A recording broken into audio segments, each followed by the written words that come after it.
My name is Senge, coach Strathmore. Beautiful tournament, lessons learned, even when we have won, but I think we have a lot of lessons to carry from this event for ourselves and to help us improve and grow, but also just how to manage the tournament and to get by in the tournament. A little disappointing in how the tournament officials have handled the eligibility issues. I think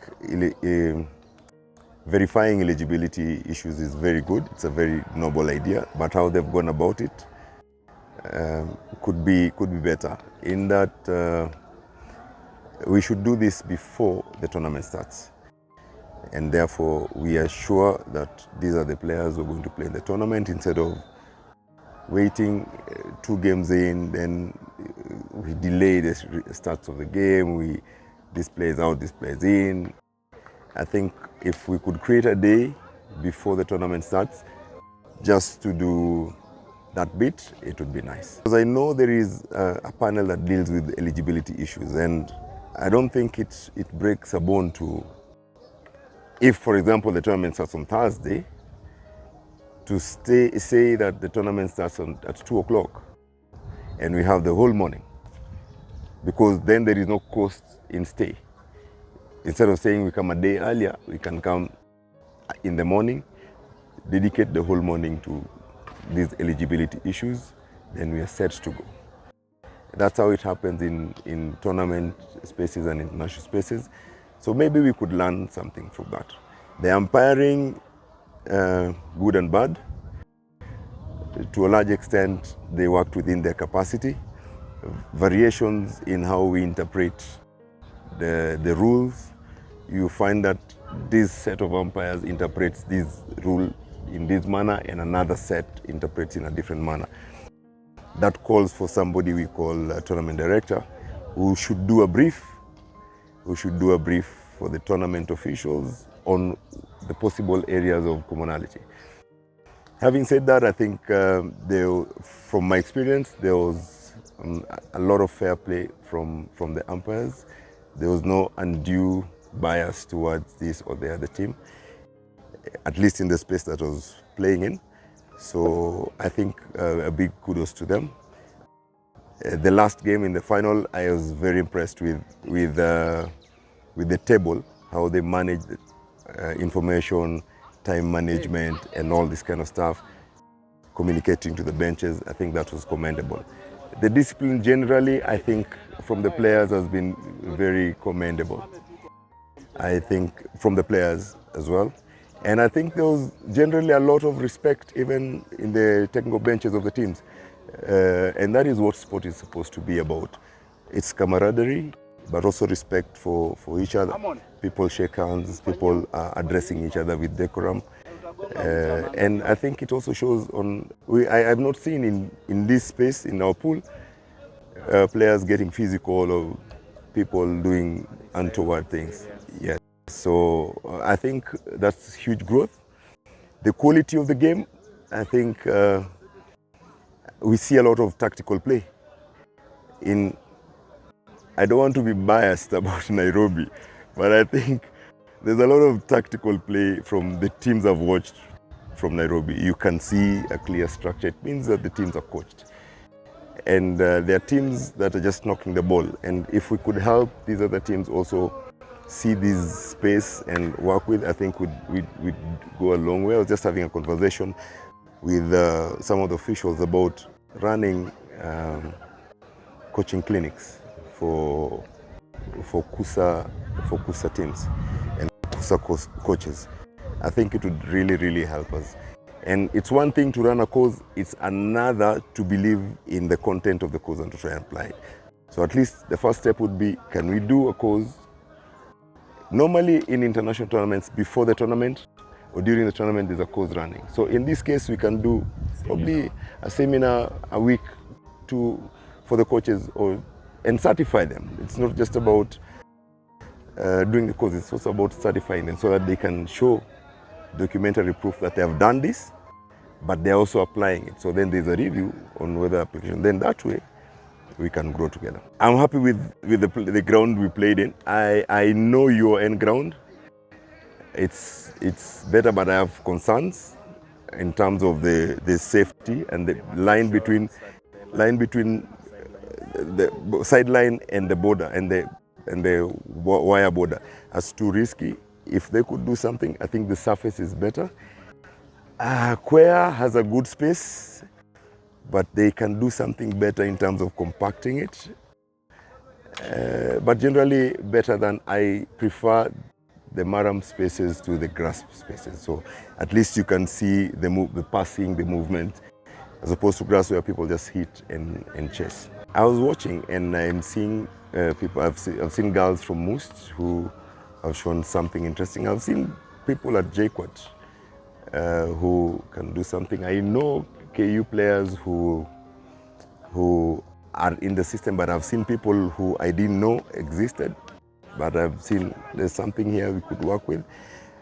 But generally, I have only been in this pool, so I have not seen what has happened with the other pools and the teams that have not come into this venue. But it would be a nice lookout. You know, in other spaces, the collegiate games are what feeds the national teams. If we could develop Kusa into the feeder to the national teams, would be really, really nice. Unfortunately, the reality with university sides is that it's always on a rebuild. Unfortunately, our rebuild has taken us to the next tier. But we take it as a challenge and try and work with it and try and build something, create a new culture. We have, like now we have 7, 8 new players in the team. We want to blood them in and make them create their own culture. Previously, my teams have been very dominant. And then we go to a space where we were declining. And now we can create a new culture with these guys because they don't have the baggage of the people who were before them. So we create a new culture and rebuild slowly. I'm sure it's a more difficult league because tactically sometimes they are not on the same level and the risk factors within the spaces of play could be a little higher. But that also builds us, makes us stronger. So we don't lose, we learn.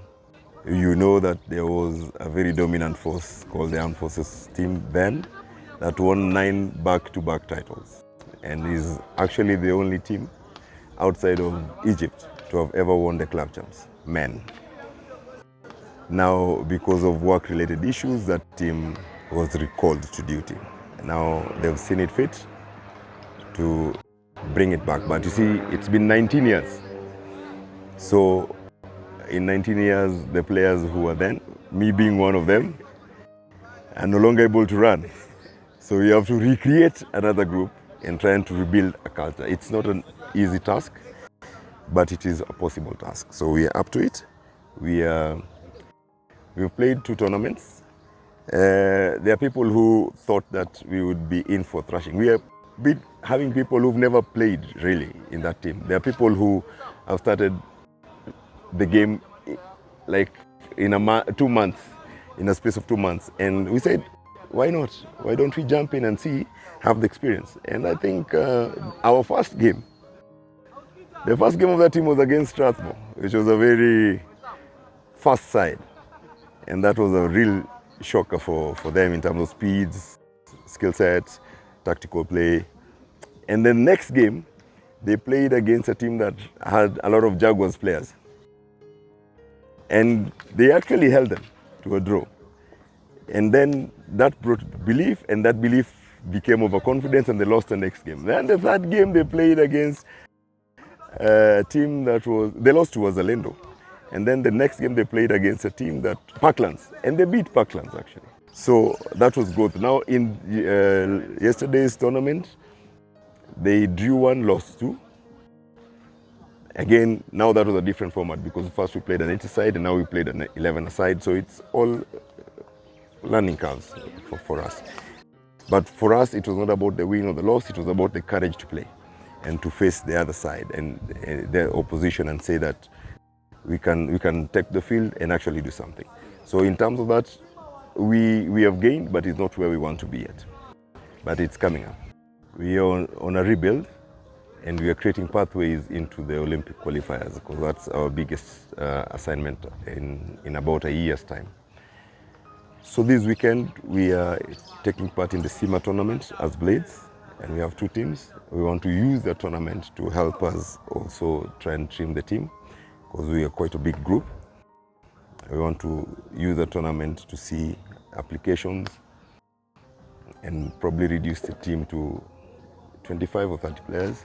That is now easier to manage, because now we are 40 thereabout. And then now also see the commitment of players, and also just generally judge how they gel in with the rest of the team.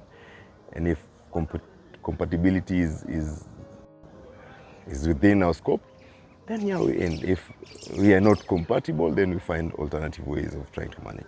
But it was just about showing them out, trying to create a team out of them. This is the first weekend that we're having the larger group.